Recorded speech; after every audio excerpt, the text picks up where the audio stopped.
Looking for a healthy sweet that's delicious, protein rich and ready in 15 minutes? Then you have to try this sweet and melt in the mouth Sattu Ladoos. First, add the sattu to a mixer jar and grind it for 30 to 40 seconds to get a fine smooth texture.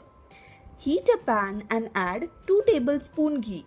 Once it melts, add the sattu and roast it on a low flame for about 4 to 5 minutes. Keep stirring continuously until it becomes aromatic and changes into a slightly deeper golden color, and keep it aside. Now in the same pan add ghee, add cashews, almonds and makhana. Roast everything together for 1 to 2 minutes. Turn off the flame and let the nuts cool. Then grind it into a smooth texture.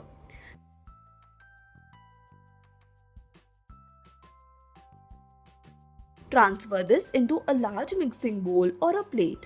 Now pour warm melted ghee, add cardamom powder, add powdered jaggery, mix everything well. Take a small portion into your palm and press it firmly and shape the texture into smooth round ladoos. Our healthy and delicious Sattu Ladoos are ready. They are perfect for quick energy boost, tea time snack or festive treats. If you enjoyed this recipe, don't forget to like, share and subscribe to Cook with M&M.